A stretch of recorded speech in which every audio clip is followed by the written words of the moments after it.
Hi guys, welcome. Danny here from the Magic Junk Drawer. So, let me see if I can adjust this a little bit better, this camera. I have my pineapple lamp here today. Because you know that the pineapple is my symbol. It looks like a supernova. The pineapple is my symbol for when I believe that I'm on the right path and that the law of attraction is working for me. So, I got this as a Christmas gift. I mean, it looks like the sun. It's the sun. It's good. Okay. So, Tuesday afternoon talks with Danny from the Magic Junk Drawer. What is going on this week? Well, we have tomorrow. It's like today into tomorrow, the full moon in Libra, which is causing some anxiety. It's going to be, Libra is the sign of partnerships and balance. So it can affect and kind of throw things out of balance, or it could bring something to light that needs to be brought to light. Either way, it could be a little bit anxiety ridden for some people. For me, I've had a good deal of anxiety for a few weeks now, and I can't really pinpoint exactly what it is that's bothering me. So since I'm probably one of the more disorganized people in this world, when I have to get my taxes together, my receipts together, it's not easy for me because I sort of let it slide all year and throw it in like a big paper bag, and then I'm left with a huge pile of receipts that I have to go through. So I figured that was causing me some anxiety, since I was also kind of putting it off. But I tackled that last night, and I actually made an appointment this morning to go. And I'm going to be going on April 9th. And I think that April 9th is a good day because Mercury will finally be direct. It was also my dog Kayla's birthday. It was my great-grandfather Dominic's birthday, I think. The paperwork also shows that his birthday could have been April 5th, but I'm going with April 9th because I like the date better. And I have a couple of other things that happened on April 9th. So I'm like, okay, this is a good date. Even though it is awfully close to April 15th, which also kind of increases the anxiety. That's the date I got. That's when I'm going. My stuff is together. My appointment is set. I'm still not feeling any relief from the anxiety. I went out for a run, still anxious. I've run every day. Can't remember the last time I didn't run. Probably the last time it snowed, which was last Sunday. And even though it snowed last Sunday and I didn't run, I have this stupid elliptical machine that's like 106 years old that the dog really hates. And if I do it really early in the morning, he doesn't really protest it, I guess because he's sleeping. I was on it for like 25 minutes the other day before he even realized that I wasn't, any longer in the bed. So I got something done, and I also took a yoga class that day, and I stayed really busy, and is still nothing seems to be relieving the anxiety. I'm not sure. I can't pinpoint exactly what it is that's causing it. So, and now with the spring coming, like usually I get really anxious in the fall and the winter, but once the spring is starting to show signs of arriving, even the hyacinths, I can see they're starting to come up, and they're my favorite flowers. So I'm still, I just can't pinpoint what the anxiety is about. Anyway, so we do have the full moon today, tomorrow, and I've been eating a lot of Easter candy. So I have to say, I think out of all the candy, Easter, it's the best candy. It's better than Halloween. I mean, it's like hands down, the Easter candy is the best. So I normally have this fascination with the Cadbury eggs.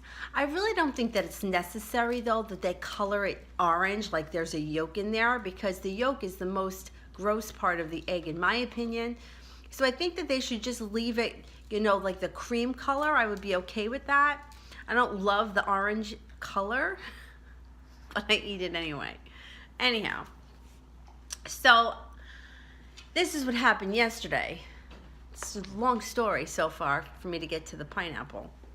So I was on my way to the studio to teach yesterday morning, and I stopped at Walgreens. I needed something. I don't remember what it was.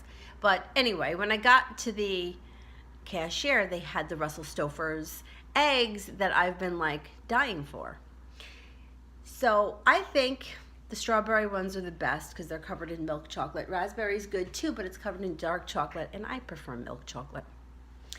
So I see the eggs, and I noticed that they have a pineapple flavor, and I'm like, oh, that's really interesting, because I wouldn't think to fill chocolate with pineapple. I don't know. I don't know. I was just surprised to see it. But since we have this pineapple thing, I bought one. It was good. I took a picture of it, and I sent it to my brother and sister-in-law, who actually gave me that lamp. And my sister-in-law texted back, oh, I need to try that. And I was like, well, at Walgreens, they're 66 cents. But I think they were actually on sale for $3 when I went back. But regardless, so she says to me, well, I'll get them at the CVS by me because I don't have a Walgreens in my area. And I'm like, you're not going to get them at the CVS because I've been in there 25 times. And I actually found one random one the other day, and it was like mixed in with something else. Like somebody probably just flung it in there, and I saw it. I spotted it. But otherwise, they don't have them because I've been there several times. I've been trolling that place looking for them. So I'm like, yeah, you know what? I'll go back to Walgreens on my way back to work. And when I got to Walgreens, there is one guy checking people out, and the people there was a woman in front of me, but in front of her, there were like 3 people that were together, but they were all paying for their things separately. So another guy opened next to, like on the other side, but the Easter candy is in front of the cashier that I'm waiting in front of. So the 3 people go, and just as they leave, the cashier takes the woman in front of me, and then the next guy says to me, can I help? Who's next? And I'm like, well, I'm waiting for the Easter candy. And he's like, no, come over here, I'll bring you up over here. And I'm like, but I need the Easter candy. Like, he's like, come over here. Like, why can't you just let me wait? I just want to wait so that I can take the amount of Easter candy that I want and not feel like I have to be rushed because these eggs are only going to be here for a little while. So I'm like, okay, so I was able to grab 3 of the pineapple ones, but I really wanted to take more. And I felt like I was very rushed. Anyway, so when I left, I managed to get 3, but I wasn't happy with 3. I also happened to notice that when I got in the car, the Cadbury egg that I bought that I thought was cream filled was really Oreo flavored. I know, it was a disappointment, but I ate it anyway, and it wasn't that bad. But it just wasn't, I wanted the Cadbury egg with the cream inside it. Well, what was this Oreo? I didn't want that. But anyway, so anyhow, aside from all of this Easter candy stuff, I was thinking that maybe the chocolate is, not helping the anxiety. So I'm going to cut back on the Easter candy for now. I'll wait until Easter and have some. Anxiety is funny. They say that people that suffer from depression live in the past or are living in the past, and people that suffer from anxiety are living more in the future. And I can't figure out like what it is that's causing me such anxiety, but ever since I was a kid, I had it. I remember having it as a kid and not knowing what it was. Like, I didn't know what it was. I don't really think that people talked about it back then. I don't know. I didn't know what it was. I didn't know how to express it. But I had this anxious feeling a lot. So who knows? Who knows? Why I'm experiencing it now. And there are some times where like I would know why, and other times where I don't. And now this is one of those times where I don't. Look at this. That's good. Anyhow, so if you're an anxiety sufferer, I definitely sympathize with you. And if you have any remedies, you can always comment below, because people that suffer from anxiety sometimes will get desperate and try anything because it's horrible. And sometimes I would say to people, people always say to me, it's funny because last night one of the students that takes my class said to me, he goes, I love your voice and I love that you're so calm. And I'm thinking, I am outside, I'm calm. Inside, I am like freaking out. Sometimes when I look and sound calm, it's like I'm spinning so fast on the inside, and sometimes I just don't know why. And this is one of those times I don't know why, and nothing is seeming to alleviate it. I really thought getting all my receipts added up would help, but it didn't. And it didn't take as long as I thought it was going to take. I thought that I was going to be at it for like hours. It probably took about an hour and a half to go through everything, but it wasn't that bad. And I'm not even going until April 9th, so I even have some time before I have to really stress over that. And I'm, for the most part, usually break even with my taxes, so I don't know why. I just don't know why I've got such anxiety these days. Anyhow, I'm looking forward to Mercury going direct on March 28th. You know, it'll still be a little sluggish after that, but at least that could help too with moving past anxiety, because things are going to start to move forward. And Uranus finally has left Aries, which is a good thing, and headed into Taurus. It's a good thing for me and other Pisces because it was sitting in the second house. And when it's in the second house, it affects your finances. So you could find some instability when it comes to your, finances. Now that it's in my third house, it should alleviate some of that. So if you're a Pisces, or if you know your chart and you know where you have, what house you have Aries sitting in, you should, if you've had some issues over the last 7 years, they should start to dissipate now. This is something funny that me and one of my friends have, and it came up again last night. Him and I, we worked together at A&P, and I'm not really sure how it started, but we would talk about like a specific person. Like I remember we were talking once about Harry Chapin, and like he had passed away in a car accident, but they weren't really sure if maybe he had a heart attack which caused the accident, and it was on the LIE. I believe that this is the right person I'm talking about. I think it was Harry Chapin. Anyhow, and for whatever reason, him and I were talking about it. So we were like, oh, well, what date was it? When was his birthday? How old was he? So you go to Wikipedia, and it would be like the date. It would be like that date was his birthday, or that date was his death date, or it was within a couple of days. And it happens all the time. Same thing, we were talking about Jim Croce once. He passed away in a plane accident, and we were talking about that. And it could have been because these songs were playing in the store while we were working, and that's how it would come up. But anyhow, so last night I'm working on this song by Hosier. I don't know if that's how you pronounce his name, Hosier. Take Me to Church. And to me, he looks like, not that he looks old, but he looks mature. He's got like a goatee or whatever. And I'm like, oh, I wonder how old he is. And when I looked him up on Wikipedia, his birthday is St. Patrick's Day. So I sent a clip of it to my friend, and I was like, why does this always happen to us? I'm like, I'm working on this song, and sure enough, his birthday was yesterday. It happens every time. And that's something that, I don't know, I just find that really interesting that always happens. It's almost like intuitively we knew that this person, it was a significant date for them. I don't know, but it's bizarre that it happens all the time. Anyway, happy birthday to him. He's born on St. Patrick's Day, and he happens to be from Ireland, so that's pretty interesting. Anyhow, I'm enjoying working on that song. I really like it. Some songs I just feel like they're better. Obviously, they're better for my voice than other ones, and that one I just feel like it comes a little bit more naturally. Even when I work on the karaoke version of it, which is really funny that I used to do karaoke all the time, but now I think I might know a little bit more than I knew then. And karaoke is not as easy as one would think. Of course, after a couple of beers, anyone's good.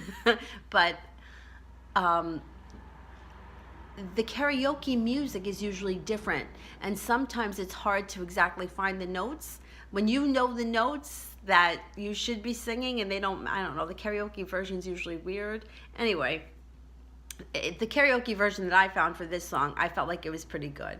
Like, a lot of times I have to stop because I'm like, I don't even know what's going on, but I was able to plow right through this song. I don't know, I feel like it's in a good key for me. Anyway, aside from that, I was really enjoying that song. What else has gone on this week? Not too much. I'm still working with the law of attraction, and I always find that the easiest things to manifest are the things that there is no emotional connection to. or the wouldn't it be nice if. And that was something that, well, I was working with Veronica Isles, she used to always say. She used to say to use phrases like, well, wouldn't it be nice if, or imagine that. And recently, a couple of weeks ago, it happened to me twice. It happened to me once around Christmas time, and then it happened to me once just a couple of weeks ago, where I was thinking about this gym that I teach at. I really like working at this gym. It's so simple. Like, I don't have to deal with the memberships. I don't have to clean up. I just have to go in there and teach. And it's pretty close to my house, so I don't have to worry about driving far. And if somebody asks me to sub and it fits into my schedule, I always do it. A lot of times it doesn't fit, like I'm already teaching. But for some reason in this gym, not many people ask for subs. Pretty much people stick to their schedule. So I was thinking, it was around Christmas time, and it was like a fleeting thought. It was like, oh, it would be really great to pick up a class there this week, because that job happens to pay me weekly, where the other jobs I have are either bi-weekly or monthly. And it was just like that. Like, I thought of it, like, wouldn't it be nice if, and then I just forgot about it. And a couple of hours later, I got an email from somebody looking for a sub. And this happened to me again last week. I was like, oh, it would be great if I could pick up another class this week. And then somebody texted me that they needed a sub, and it just happened to fit right into my schedule. So those things to me are really simple. Like, something comes to you out of the blue, like, oh, gee, I haven't seen Mike in a while. And then all of a sudden you run into Mike. It's the things that you have either emotional resistance or anger. Sometimes anger, I think, can put up some resistance, or things that are really big that tend to be a little bit less believable, or you spend a little bit too much time dwelling on it. Like, it's the dwelling. It's like the fleeting thoughts tend to come in and go out quick, and then that's what I've seen manifest much faster for a lot of people. For myself too, because sometimes I can get really stuck with, like, why isn't it happening? How come it's not happening? Or, looking to see if something happened, or, waiting for the email. I emailed somebody, a friend of mine told me about a place that may be hiring, and I emailed the person like a few days ago.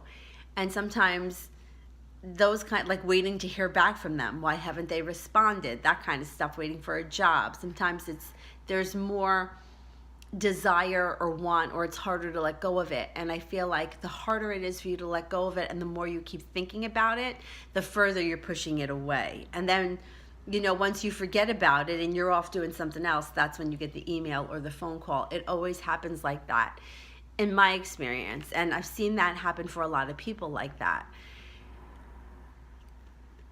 What I really feel like I haven't mastered yet is the art of learning how to forget about it, because I seem to like always have these things in my mind. So that's what I'm working on. And what I find helpful for myself, because my mind can really go all over the place, is to write things out. I mean, I just feel like when you're physically writing something, you have no choice but to focus on what you're doing. And it's different than typing. Like, typing, it's not the same. Like, physically picking up a pen old school and writing it in a notebook, writing it 5,000 times, just writing it over and over again. I intend to go out for a run every morning. I intend to eat a protein shake every morning. I intend to include more green vegetables in my diet. Whatever it is, when you're writing it out, it's kind of like it's going into your brain. That's how I feel anyway. I feel like sometimes just thinking about things, or even saying things, sometimes I feel like what's coming out my mouth is not always what's going on in my mind. So it's just interesting to think about these things. And what works for one person may not work for another person. So something to think about, what works for you, and how do you call in things that you want more of in your life? Let me just check the time, because I have to leave for work soon. So, pineapple. Look at this pineapple. I'm going to shut the light off so maybe you can see it better. Ah, there we go. But I love the light, because I put this next to the salt lamp in my bedroom, and then I can sit in my bed and I can write out things. It's enough light where I can see what I'm doing, but it's not like I have the big light on. I have to get up and shut. For those of us that are a little bit lazy. Yeah, so that's pretty much it. Mercury going direct on the 28th, the full moon today, tomorrow, full moon's in Libra. Once Mercury goes direct, communication, travel, moving forward will start. It would not be a good time to start anything new right now. I would wait until the middle of April if you're going to start something new. I would still focus on going back and finishing up things that you haven't finished, or going back to old projects or old things that you used to do that you haven't done in a while. Like, I went back to my voice lessons a few years ago during Mercury retrograde, but at the time of the new moon. That was like a great time to go back to something that you used to do. New moon is when you start it again, and Mercury retrograde is when you go back to what you used to do. So if you were a long distance runner, or you were a piano player or something like that, now would be a good time to go back to those things. And if there's something new that you want to try, I would wait until Mercury goes direct, and I would wait at least until April 15th. Let it get some forward motion, get it out of the shadow period, and then we should be on the right track. I think that's about it for the planetary stuff that's going on this week. The new moon is the big thing. There's not really too much else going on, generally speaking. It would have to be in your own personal chart. If you don't know your chart, you can always contact me and I can teach you how to make one, and then we can go over it. And even if somebody wanted to make a personal chart, send it to me. I can look at it, go over it, and I can do a video. I won't say your name. I'll give you a code name so you'll know it's you, and I can do a video and kind of explain what I see going on in the chart, because people really love to learn about astrology and they just don't know enough about it, and they don't know how to go about learning it. I started very, very, very long ago when I was a kid, and there were just things that I had questions about that didn't make sense to me. And it's the same thing, like even with the tarot readings that I do. The monthly tarot readings, they're really fun, but you can't apply a reading to every Aries, because there are people, like, there's Aries that are in elementary school, there's Aries that are in high school that are dealing with like getting into college and going into the prom. Then there are Aries that are in the workforce that have been working. Then there are Aries that are getting married, and Aries that are retiring, and Aries that are selling their houses and buying houses. Everyone's in a different place. So how could you possibly apply one reading or one general horoscope to all of these people? It just doesn't work, and that's why people don't believe in it. But when you look at yours on a personal level, it will make much more sense. And like, I can tell you, my chart, I have Saturn in the first house, and thank God that I do. I know it's a wet blanket, but it's the only thing that is grounding to me. I don't have any earth signs. Everything that I have 7 planets in air signs. 7 planets in air signs is a lot, and nothing in earth. So there would be nothing that would bring me down and keep me grounded if I didn't have Saturn in the first house. So if you looked at your chart and you saw where Saturn was, then you would be able to understand, how you're different from somebody else. Somebody that has Saturn in the second house could have a couple of different things. They could have a very stable income, or they could have some obstacles when it comes to their income, depending on what's aspecting it, depending on, what year it is and what's going on with the rest of the planets. But generally speaking, when you have a planet in one of your houses, it's a gift, but it can also be an obstacle. So sometimes having an empty house is just it's not so bad, because there's nothing there that's causing an obstacle. Everything is good and everything is bad. Mars is the god of war. You can fight like hell, but he also knows how to get what he wants. So, everything is good and bad. Like, that's just how it is. Jupiter, I say it all the time. People, when they have a Jupiter transit, or a Jupiter return, or Jupiter on their sun, they could have a very lucky year. They can make a lot of money. They could also gain a whole lot of weight. Because Jupiter likes to eat. Jupiter likes the finer things in life and likes a lot of it. Overindulgence. So somebody with Jupiter, right, Jupiter sitting on their sun, well, they may be excessively drinking because it feels good, or they may be eating a lot of fried food. They may also make a lot of money. They may also be spending a lot of money. tends to be about a lot of excess and more, more than average. So like there's good and bad to everything. So when people are like, oh my God, that's bad, like there's good and bad to everything. And a lot of times people, they get really flipped out when they have like a Saturn return, because Saturn is the father of the zodiac and he tends to teach lessons. He tends to, if you don't learn your lesson the first time, when it comes back, it'll be twice as hard. But he also stabilizes things. So if you were working for a temp agency, now they could hire you full time. Or if your business has been struggling, it could finally take off. Or if you've been in a relationship that's been on again, off again, it can finally stabilize. So there's good and bad, when it comes to everything. And it's very interesting the way these things play out. And sometimes you don't see it, like while you're living it. It's like when you look back on it. When you look back on it, you're like, oh, that's what happened that year. Or what happened to me 12 years ago when Jupiter was in this place. Or when Jupiter was on my sun. What kind of gifts did I get? Or was I heavier then? Or was I more excessive? Was I drinking more and eating more and exercising more and taking things to the extremes? I remember working out with a trainer years ago. It was a long time ago. And I would tell him I would get up in the morning and do 20 minutes of cardio. I would go out for cardio on my lunch break, because at the time I worked in an office. And working in an office, sitting at a desk all day, like you just want to get up and move. Like it is so, like, would make me so lazy to just sit there and like sit at the desk and stare at the computer. So I would go out and I would make I would go out for a run, or I'd go out for a walk with two of my coworkers. And then I would come home after working at the store at night, and I would do 20 more minutes of cardio. And he would say to me, you're doing way too much cardio. That much cardio is just going to make you hungry. And then what's going to happen? You're going to want to eat more. So you're eating more, you're exercising more, you're eating more, you're exercising more. Wouldn't it be just easier just to do, the half hour or 20 minutes that they suggest a day, and then eat a little bit less?